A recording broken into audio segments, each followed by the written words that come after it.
Greetings. Good to see you again for a second group of... We shake on it.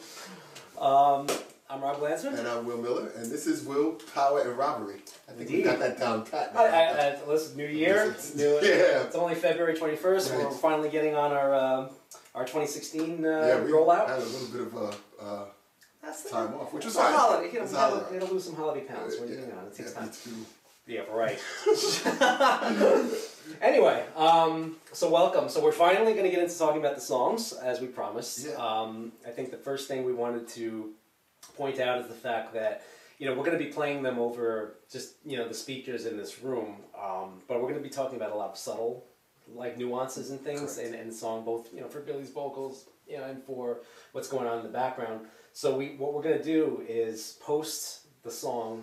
Yeah, I'm going to post it, so of course I can't tell you right now where I posted it. It's in the link below, the YouTube video, so you'll be able to listen to the song in its entirety, and then you'll be able to understand what we might be talking about. You can go back and forth.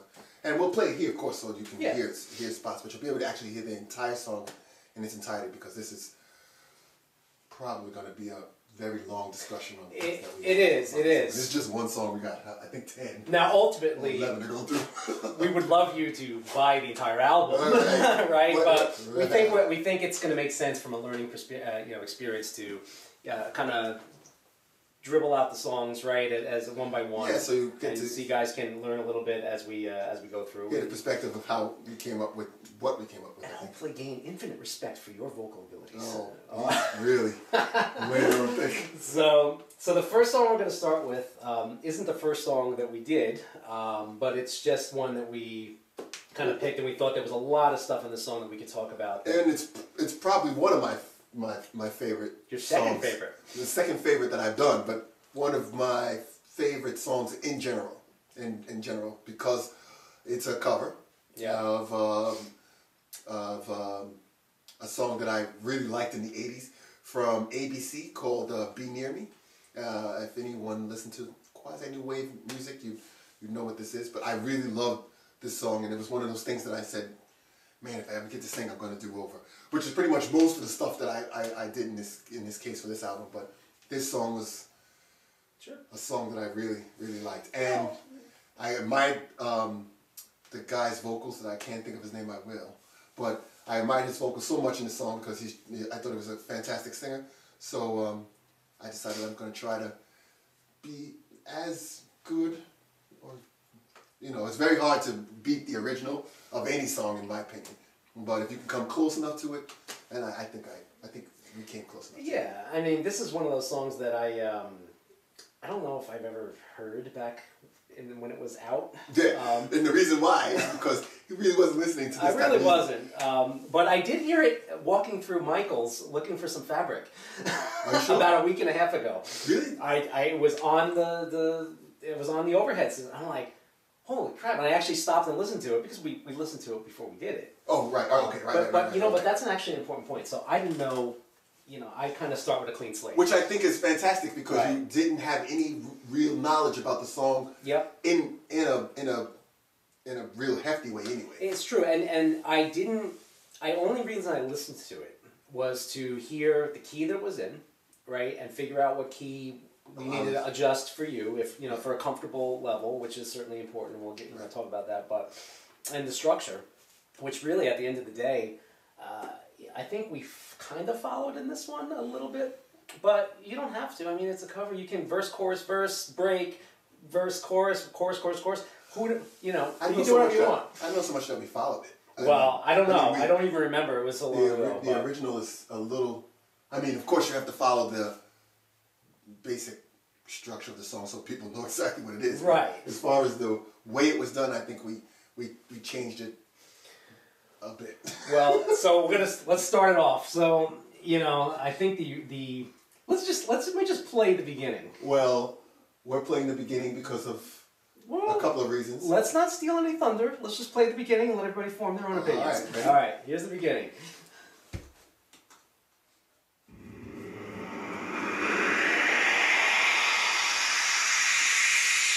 It's my favorite.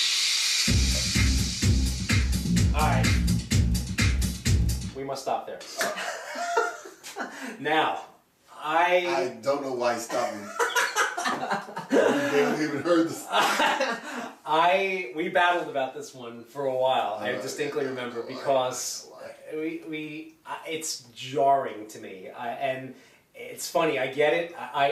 We had a little bit of battle. Well, what jarring? You know what it is? And it's my fault. I have to admit this one because when you get up to the top of this thing, when you guys listen to this on your own, right, on the other track, it really grinds the nerves, like you're really in the high frequencies up there, and it kind of pierces the ears. But it does serve a purpose because I almost felt like we're going back in time. It's kind of a very go back in time type of sound. Wait, so you don't like the swooshing? I just don't like how far it went up to frequency-wise. I think it's okay. It might have been a little bit long, but when you hear it blasting on the speakers, it goes right through you. So, I don't feel that at all. Creative differences. Here it goes again. Let's get through the first verse, and then we'll do some commentary. I think we'll be able to talk over this. Yes. Does anybody else do that? Do you believe it? It's music. It's actually right. How many episodes is this? At least 20. Wow. So this is one of my favorite songs. I mean, ever. Never had the feeling. Almost broken too. Get to the first verse first. That you were leaving, like you do. And if you know the song, you know the song. All my dreams came true last night. All my hopes and fears. All my dreams came true once more. Tears, tears.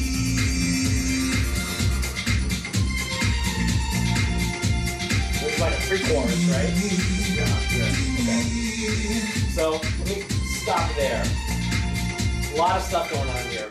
All right. So the first thing, which I don't think is going to translate very well, at least from a music perspective. I really like this song. You know what? I'm sorry. It grows. I like it. I know you do. Don't get me wrong. Listen, I actually think this is probably one of my favorites too. You'll see why as we go through it. Every time I hear this. I mean, I'm not going to pat ourselves on the back, but I think it's a bit of a masterpiece. Without any sort of, patting ourselves on the back, just the song itself. It's a cool song. I was singing or somebody else. Right. I just really, really like this. So first thing you notice, right? If you compare this song, what we did to the original verse, it's somewhat similar in the sense that the way you sang it, right? Well, I sang it. I chose to sing it almost exactly the way it was because I feel when people try to add too much to the song, it just takes away from the actual vibe of the song. If you if you want to redo something, at least in my mind anyway, do it as true to the song as you can. Don't change it to the point where it doesn't sound like the song just because you want to make it your own. You can still make it your own, I think, by staying true to it. So for me, singing it the way I did was kind of like a homage to the original. And remember, this is just the first verse, right? I'm of the firm belief that you should probably make every verse somewhat distinctive. And I'm not saying be jarringly distinctive, but you're going to see, like, the second verse when we get into it, you did harmonies, right? And we also changed up some of the stuff in the background. But yeah, I mean, it's you'll see this sounds nothing like the original when we get into the chorus. No, I mean, even now it doesn't sound like the original, guys. At first, I think this is faster, a little faster. Yeah, we sped it up. A little bit. It's a different key, I believe. It's a different key. Just for your vocals. And the instrumentation that they used back then is quite 80s. I mean, very 80s. This isn't a homage to everything. The keys, the drums, right? Now, it's funny because I actually went out of my way to find a cheesy 80-ish synth to do that, right? Which actually sounds pretty much like the original one. Totally, and that was purposeful. What is totally different, though, is the drums. Now, the drums. A little bit of a, trade secret in terms of our signature, if you will, right?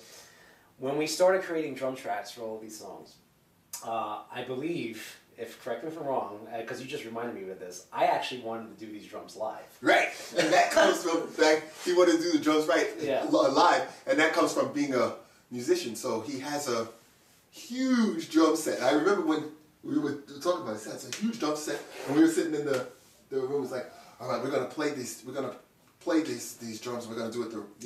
Play them well. So at first, I didn't think anything of it because when he said play it, I assumed that he meant, find the drum patch and use it. Then when he gets the sticks out, and he goes by the drum like, where the hell is he going? What the hell are you doing? And he's like, oh, I'm gonna play them. I know exactly what I'm gonna do. I'm gonna play. I'm like, you can't play drums for a dance song. You have to actually have a drum pad. He's like, no, I can do it. I'm like, you can't use cymbals. You can't. So after that, he kind of figured it out. Totally bowed to your opinion and your rationale in that one. Well, also I understand that you're a full musician, so musicians would have done. So remember, I entered into this with the opinion that electronic music is just some hump in a basement that's throwing together some tracks, and he just got lucky. I gained a lot of respect, as I said before, for this because it's not that. Right. It's a lot more than that, right? So that was my. Especially if you're dealing with me. Oh my God. So that was a lot of my past in intruding on what we were doing, and you were absolutely right. First of all, my timing's good, but I'm not like a drum machine. Right. I mean, this requires literally sub-second type of accuracy. Absolutely, because it sounds weird. And if somebody's dancing to this and the beat is off, you could knock them on the floor because they were trying to dance. Joking. Yeah. But it's true. But you want to stay true to it a little bit, and they certainly did not. At least to my knowledge, a lot of drum beats were all mechanized in the 80s. Yeah. I know of a few drummers that actually did play, but they were synchronized. They had to be synchronized, right? Correct. Yeah. Because human to keep that level. That's a special talent. But so anyway, quick thing about the drums here. When you listen to the song, listen to the drum beats behind what's going on in the verse, first and foremost, because one of the things that we consider, I guess, our signature. Right, is when I got over the fact that it was going to be done live, I was like, well, let's compromise. I want to use live drums, but at least they can be sequenced, right?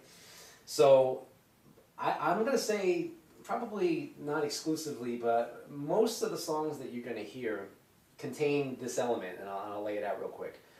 It consists of a drum beat of like a sequence that we never, first of all, we never used one off the shelf. Ever. Right. I refused to take some sample or some drum beat just verbatim and say, we're going to use this. Because now, we could also say, I think, need to say that there are sample drum beats that you can use that are copyright free. Is that correct? Yeah. So you can, because you really can't use another person's drum beat. Sure. Without either giving them some credit sample libraries. Or, I'm right. about. So there are sample libraries, just in case you didn't know, that you can use drums the way they are. Yep. And I don't think, we went through a ton of them before Rob decided, listen, we're not going to do this. We're going to make up. Because the way I looked at it was anybody could just go grab this thing and throw it behind a song, and you know what? I've heard plenty of songs on the radio now where I listen, where I was like, I know exactly where that came from.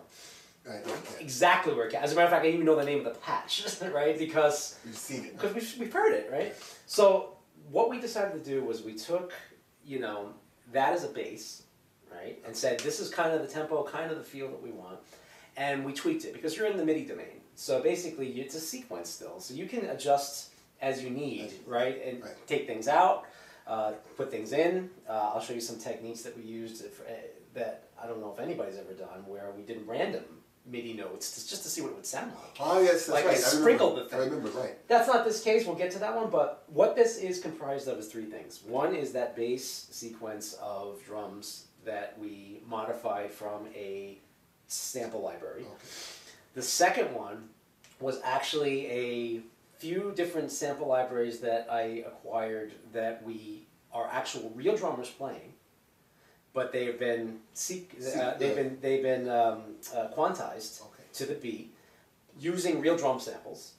So it's an electronic drum sample, a real drum sample, both quantized to the same beat. And on top of that, which is the killer, is we used a lot of ethnic instruments behind the scenes, right? I'm not going to say primarily drums, but in this case, if you listen carefully, you'll hear an Indian instrument. I don't remember exactly what it's called. When we pull the tracks up, I'll find it. But the cool thing about that is when you listen to this, and this is what we want you to learn and focus on, right, in terms of creativity. When you hear the bass go in, it's just dun, dun, dun, dun, dun, dun, dun, dun, dun, dun, dun. That's what the bass is playing. When you listen to it over the drum beat, it obtains like a stutter. It's like dun, dun, dun, dun, dun. It almost sounds like somebody's like taking it quick. And that's gonna, it's kind of probably gonna be hard to hear. Maybe It's gonna be hard to hear. You'll be able to hear it when we get ready to actually go through each track. Right. Well, right, exactly. So try to.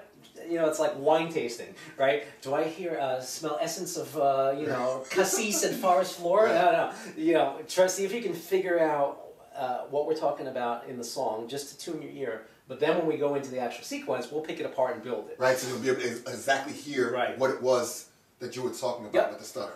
That is what I call a happy accident. Because I did not intend for that to happen. It just happened as an artifact of everything that compiling it all together, and all of a sudden we sat there. I'm like, I actually was kind of confused. I was like, what the hell is causing that weird stutter? Which is the other great thing about being able to do electronic music.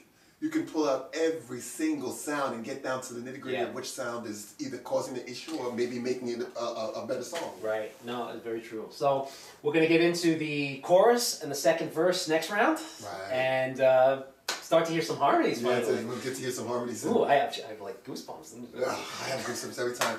Don't forget to man, I really... What? Every time I have to give the outros is terrible. It's all you, man. You're to blame for this. Right. All right, so you got to follow us on Instagram, on Twitter, on YouTube, and Facebook. And I'll also put them all in one shot because I just can't remember right now. Grab the song, give it a listen. Yeah, please. Let us know what you guys think. End to end. And then, like I said, we're going to start picking it apart. Next round, chorus and second verse. Yeah, of course. See ya. See you later.